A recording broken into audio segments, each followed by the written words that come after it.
Setelah Senin lalu diperiksa selama 12 jam sebagai saksi, Kejagung mengeluarkan kebijakan pencegahan Nadiem Makarim ke luar negeri. Tak hanya Nadiem, ketiga mantan staf susnya juga turut dicegah ke luar negeri. Lalu apa yang harus difokuskan penyidik agar dugaan korupsi pengadaan laptop Chromebook ini bisa terang benderang terungkap? Sudah ada Guru Besar Fakultas Hukum Unsud Profesor Hipnu Nugroho dan Ketua Dewan Pakar Federasi Serikat Guru Indonesia Retno Lestiarti. Kita juga sebelumnya sudah mengundang tim pengacara Nadiem Makarim namun belum ada respons. Selamat petang Bu Retno, Prof Hipnu. Selamat petang, Mbak Sidi, Bu Retno.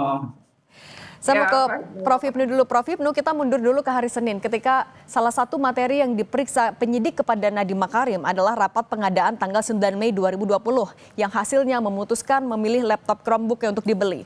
Apa sebenarnya potensi pelanggaran yang bisa digali oleh penyidik dari rapat itu?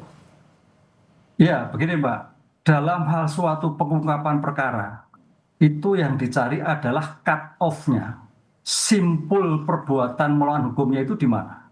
Apakah rapat yang pada tanggal 9 ataukah sebelumnya? Itu yang pertama. Yang kemudian rapat-rapat yang terjadi apakah ada perubahan kebijakan atau tidak? Makanya kalau kita melihat ada suatu perubahan kebijakan dan kebijakan dalam rapat itu ternyata melanggar hukum seperti yang disampaikan oleh Kapuspen, ada permufakatan. Permufakatan yang harusnya adalah pada rapat sebelumnya dikatakan tidak efektif pengadaan laptop menjadi tetap dijalankan. Disitulah sebagai bentuk sumber kejahatannya atau sumber informasinya, sumber permasalahannya yang merubah dari tidak efektif menjadi tetap dilaksanakan.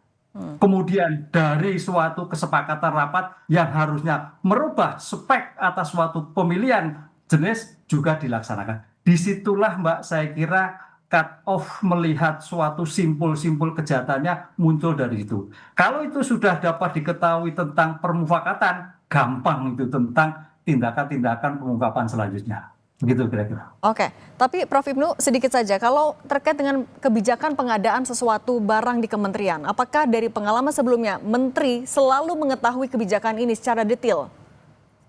Ya, kita melihat Menteri adalah sebagai pengguna keuangan. Oke. Pengguna keuangan. Pengguna keuangan itu bertanggung jawab, Mbak. Pengguna anggaran. Oleh karena itu, di sini akan dilihat nanti sebetulnya siapa yang paling bertanggung jawab. Kan gitu kan pertanggungjawaban pidana itu melekat pada seseorang yang mempunyai kehendak, mempunyai tujuan. Pertanyaannya, perubahan dari tidak efektif menjadi efektif, perubahan yang menjadikan itu kehendak menteri atau bukan. Nah, disinilah dari aspek hukum sebagai sifat melawan hukumnya di sana. Kalau itu yang dikatakan melawan, lah itu masuk kualifikasi begitu kira-kira. Oke, kalau Bu Retno, Anda dari FSGI, pengamatan Anda sebenarnya bagaimana realisasinya untuk program pengadaan laptop Chromebook ini? Apakah sebenarnya sudah tepat sasaran, efektif juga untuk pelaksanaannya sejauh ini? Iya, sebenarnya kan awalnya gitu ya, kalau dari penjelasan pihak kementerian memang ini digunakan untuk membantu pembelajaran jarak jauh. Jadi pembelajaran jarak jauh itu kan ketika memang pandemi dan setelah itu gitu ya, artinya itu memang untuk membantu proses pembelajaran. Nah, lalu apakah kemudian ini tepat atau tidak? Karena sebenarnya kalau berbicara tepat atau tidak, memang selalu ada pro kontra ya. Karena banyak orang yang bilang harusnya itu sasarannya ke daerah 3T. Faktanya daerah 3T ini kayak ya sulit sinyal, sulit listrik, dan lain-lain kan gitu. Lalu untuk pembelajaran agar karena banyak sekali gitu ya ketika itu anak-anak yang kemudian tidak memiliki fasilitas itu, guru yang tidak memiliki laptop dan lain-lain, sehingga memang niatnya adalah untuk memberikan bantuan dan memberikan kemudahan agar pembelajaran itu berjalan. Nah, kalau kemudian speknya dan lain-lain, tentu sekolah kan nerima aja ya. Artinya sekolah-sekolah yang kemudian dituju itu kita juga nggak tahu pembagiannya kayak apa gitu. Jadi artinya itu juga sebenarnya secara terbuka kita nggak pernah diinfoin, nggak pernah juga ada bicara bahwa yang nerima tuh siapa gitu, yang dianggap tepat sasaran tuh siapa. Itu memang nggak pernah ada gitu. Tapi kalau soal nggak pernah dimunculkan lah ke publik. Tapi kalau bantuan laptop sendiri sebenarnya sampai sih ke beberapa sekolah gitu. Tapi apakah itu tepat sasaran gitu ataukah bagaimana itu kita juga tidak pernah terinfo soal itu ya. Karena antara yang nerima sama yang tidak menerima bantuan ini kan lebih banyak yang nggak nerima sebenarnya ya. Jadi belum tentu juga misalnya sekolah-sekolah di jaringan kami gitu, mereka menerima gitu ya. Tapi bahwa ada yang menerima, iya sih. Nah, soal transparansinya, kemudian efektivitasnya, Prof. Hipnu, apakah ini juga akan menjadi salah satu indikator Kejagung dalam menentukan kasus ini juga terhadap Nadiem Makarim misalnya? Iya, kalau mendengar apa yang disampaikan Bu Retno, proyek ini bukan proyek button up, pertanyaan, tapi kelihatannya top down, keinginan dari suatu kementerian. Sehingga makanya kalau button up mungkin Bu Retno tahu keadaan terjadi, keinginan di daerah. Tapi kalau keinginan dari pusat, berarti disinilah saya kira sebagai bentuk transparansi yang ada pada pihak kementerian, yang kemudian disosialisikan, yang kemudian dilihat satu aspek kebutuhan. Ini yang tampaknya tidak match antara keinginan yang di bawah, kondisi yang di bawah, dengan suatu perbuatan keinginan di atas. Disitulah kalau dari aspek hukum sebagai bentuk aktus rusnya, suatu perbuatannya, suatu menyimpangnya yang sesuai dengan tidak ada tujuan dari suatu perbuatan yang dituju dalam suatu pengadaan laptop yang kepentingan untuk pendidikan. Itu arahnya ke sana tampaknya kalau mendengar dari Bu Retno tadi. Oke, nah Bu Retno, nah kalau secara keseluruhan kan alokasi anggaran untuk proyek ini juga tidak sedikit. Tapi dari pengamatan Anda, apakah kalau dari infrastrukturnya, SDM-nya, perangkatnya, sekolah-sekolah di Indonesia secara umum sudah siap untuk menerima program ini? Ya sebenarnya kalau ngelihat pasca pandemi sih ya, jadi waktu pandemi kemudian seperti memang mulai terjadi sih peningkatan kebutuhan itu gitu. Jadi artinya dulu kita tidak mengenal Zoom, Google Meet tuh nggak mengenal gitu. Tapi begitu pandemi kan kita mengenal dan banyak sekali kemudian proses-proses pembelajaran dilakukan dengan cara itu. Nah itu sebenarnya kalau ngelihat kebutuhan ya bisa jadi pada masa itu memang sebuah kebutuhan gitu. Hanya kami barangkali ya memang pada posisi yang kemudian tidak paham ya, apakah kemudian pengadaannya seperti apa dan speknya kayak apa itu kita memang tidak pernah juga diinfokan. Nah mungkin pembicaraan bisa saja ke dinas-dinas pendidikan gitu karena yang menentukan misalnya dapat sekolah atau tidak gitu itu kan juga banyak peran dinas pendidikan di situ gitu ya. Jadi mungkin komunikasinya juga dengan pemerintah daerah. Nah di sini yang kemudian kementerian atau pemerintah pusat mungkin ini apa nih yang dibutuhkan di daerah mana dan lain-lain kemudian bekerja sama dengan dinas untuk nentuin mana sekolahnya itu ya bisa jadi gitu. Jadi kalau di sekolah sih sebenarnya kami cenderung tidak mengetahui gitu ya, guru-guru ini lebih nggak tahu. Bahkan kita juga kalaupun sekolah kita dapat ada jumlahnya berapa dan apa juga belum tentu juga diumumkan oleh pihak sekolah ya sebenarnya. Tapi kalau terjadi peminjaman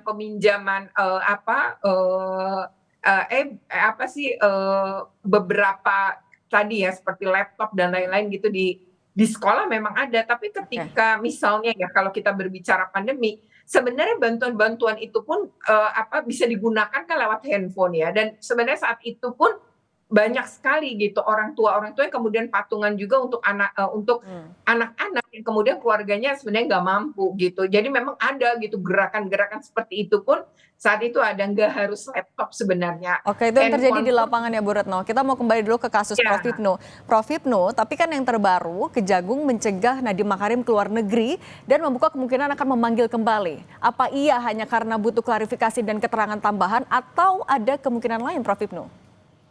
Ya, kalau kita melihat suatu kasus-kasus yang terjadi, seseorang yang terkait di CK, memang betul itu sebagai saksi. Tapi berpotensi ya, karena berpotensi suatu keterangan itu yang luar biasa untuk kepentingan suatu pengungkapan suatu perkara. Oleh karena itu, karena menteri ini kan kebijakannya pada menteri yang ketika itu situasi COVID, menteri yang ketika itu menghadapi situasi yang arah digitalisasi pendidikan itu luar biasa. Jadi suatu keinginan yang menurut saya bagus sekali untuk bagaimana pendidikan. Karena saya sebagai perguruan tinggi waktu itu juga agak sedikit chaos untuk pengajaran. Cuman sekarang pada pelaksanaannya ini, apakah terkontrol, apakah mengetahui, apakah tidak. Disinilah yang saya kira menjadi letaknya sebagai tujuan yang baik, tujuan yang sangat memberikan suatu peningkatan pembelajaran ketika pada waktu itu, tapi ada suatu masalah hukum. Masalahnya apa? Hanya karena bentuk jenis kegiatan yang tidak sesuai dengan speknya, hanya dengan tidak sesuai dengan tujuannya. Karena apa? Kalau kita melihat suatu pengadaan, itu harus melihat dari perencanaannya, dari pelaksananya, dari kontrolnya. Tadi ini pelaksana atau tidak, sesuai atau tidak. Disinilah saya kira yang menjadikan suatu permasalahan hukum yang sekarang disidik oleh Kejaksaan Agung. Nah, kalau dari Bu Retno, sebenarnya untuk memberantas potensi korupsi di dunia pendidikan, harus mulainya dari mana, Bu Retno? Ya, pertama sebenarnya yang pertama itu memang lemah pada transparansi ya. Jadi memang tujuannya baik itu niatnya baik gitu. Tapi kan seharusnya memang ada pertama kajian yang butuh sebenarnya mana, kemudian berapa jumlahnya, lalu yang pas ya speknya berapa sebenarnya yang kemudian pas.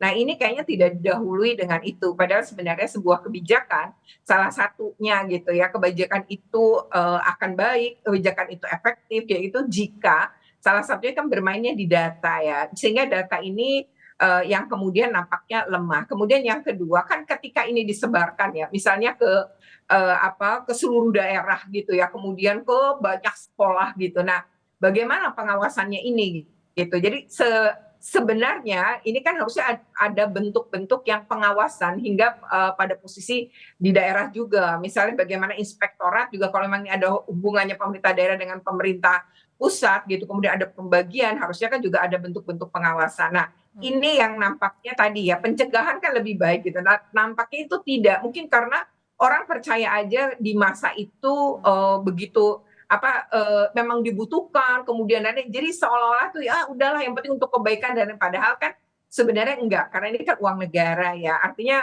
walaupun ini dugaan gitu ya, memang kan nilainya tinggi banget 10T gitu ya. Nah, ini yang kalau spek dan lain-lainnya memang banyak guru dan sekolah nggak paham gitu ya. Ini speknya seperti apa, kemudian harganya berapa, mungkin kami tidak paham. Yang kami tahu adalah menerima. Dan kalau jumlah mungkin benar-benar diterima, tapi bagaimana speknya dan bagian itunya mungkin itu ya yang kemudian bisa saja terjadi markup dan lain-lain gitu ya. Kita kan sebenarnya juga nggak. Oke, Prof. Ibnu, terakhir, ketika nanti Nadiem Makarim sudah dijadwalkan pemanggilan ulang atau pemeriksaan ulang, apa yang akan jadi fokus penyidik untuk dipastikan ke Nadiem Makarim? Mungkinkah nanti akan sudah ada penetapan tersangka siapapun itu? Ya, kalau kita melihat sebagai bentuk kasus Kemenristek ini kasus yang sederhana.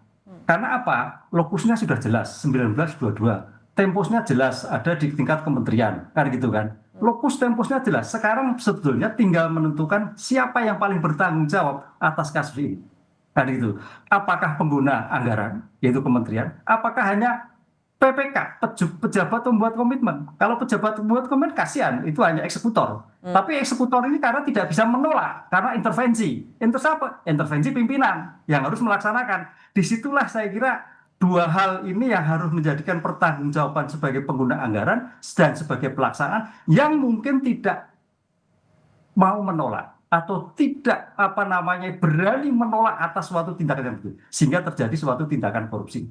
Inilah saya kira menjadikan suatu titik poin pertanggungjawaban dalam suatu kejahatan tersebut. Apalagi kalau ke menteri, memang dalam suatu konteks ada pertanggungjawaban struktural. Misalkan seandainya Pak Menteri nggak ngerti lah, tapi pertanggungjawaban struktural bagaimana? Dia harus mengecek, mengevaluasi, bermanfaat atau tidak, bertujuan lah. Disitulah nanti aspek hukum berkembang. Pasal mana akan dilakukan oleh Kejagung? Itu Pak yang nanti kita lihat, kita tunggu rumusan daripada Kejaksaan Agung untuk menilai paling bertanggung jawab siapa dalam kasus ini. Oke, siapa yang paling bertanggung jawab itu yang dicari. Terima kasih Prof. Ibnu Nugroho dan Bu Retno Listiarti sudah berbagi di Kompas Petang. Sehat selalu semuanya.